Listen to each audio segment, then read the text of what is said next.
gentlemen, with pride and honor, the University of Cagayan Valley College of Maritime Education is proud to commence its Recognition Rides 2024 anchored with the theme Empowering Maritime Cadets, the Future Thought Leaders.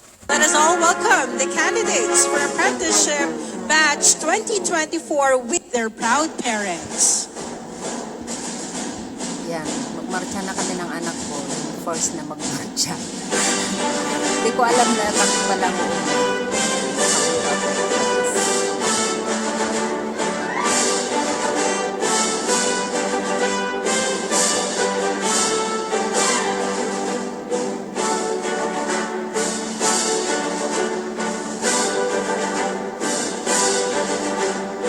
Hanggang doon lang kami sa kalahati.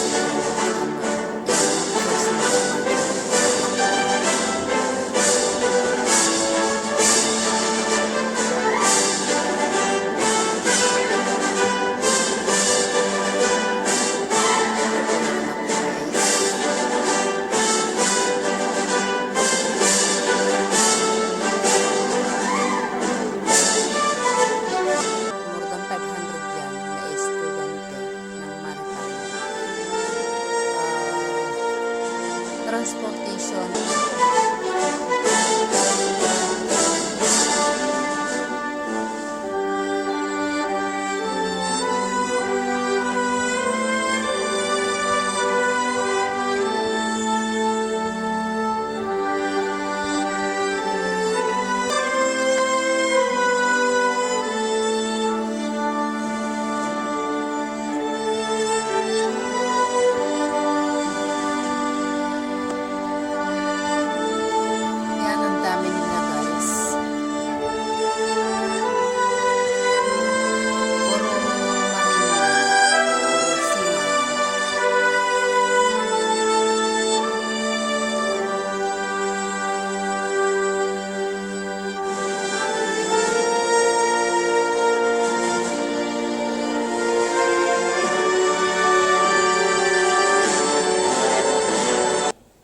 And is now on dissertation writing focusing on the outcome-based education, implementation of higher education institution in Region 2, offering engineering programs.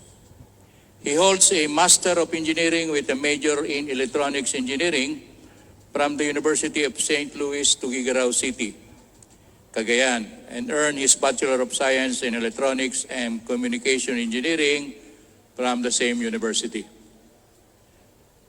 He is a registered electronics engineer since November of 2005. Engineer Jacinto has held various roles that showcase his expertise and leadership in both educational and technical fields. From June 2015 to 2017, he served as the ECE Program Chair, at the same time Engineering Science Department Head at the University of St. Louis.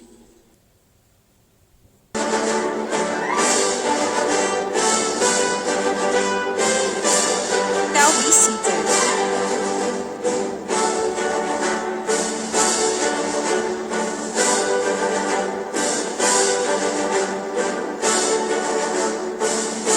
Today marks a revered tradition that carries significant importance in the lives of our students. It signifies the completion of their academic voyage and signals the start of a new chapter, enriched with a new sense of direction, armed with the wisdom and expertise acquired during their educational expedition at this esteemed institution. Hence, to formally start today's remarkable milestone, may we call on the OIC Vice President for Academics, Ms. Adrian Gabriel S. Perez, for the welcome address. A round of applause, please.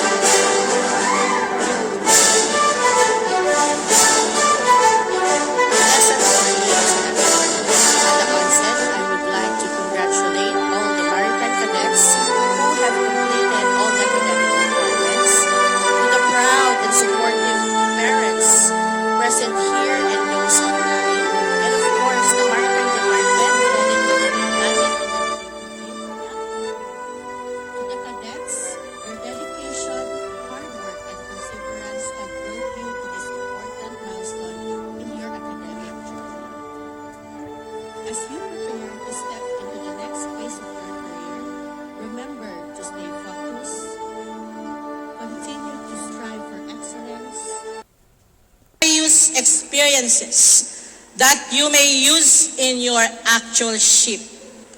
We have employed a dean and program coordinators who are well versed with the new developments in maritime education, thus inculcating in you the latest trends and experiences that you may not be left behind. We have also invested much for your facilities, infrastructure, and equipment in order for you to experience what is really like inside the ship.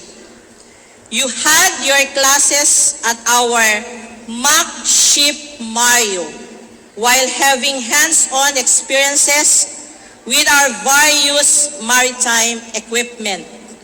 You had navigated our bridge simulator, which is the first in its kind in the region and one of the most technologically advanced bridge simulators in the Philippines.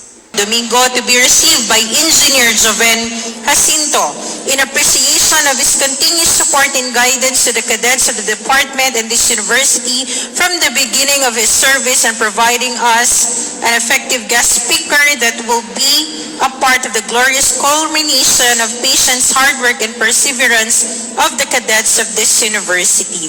Given this 14th day of June 2024, signed Dean College of Maritime Education, Captain Jaime Macawile.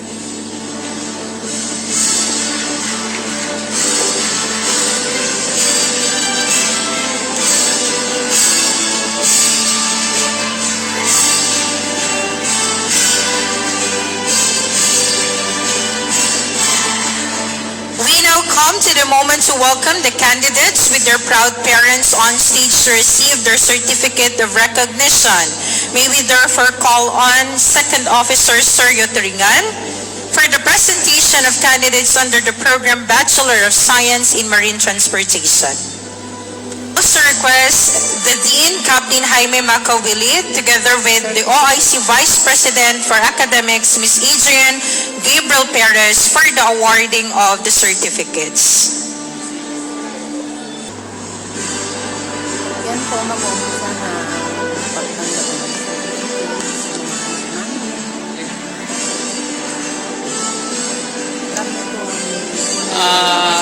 Presenting to you the apprenticeship of Bachelor of Science in Maritime Education.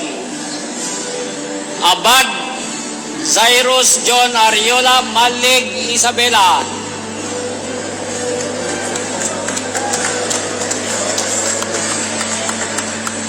tinawag ko.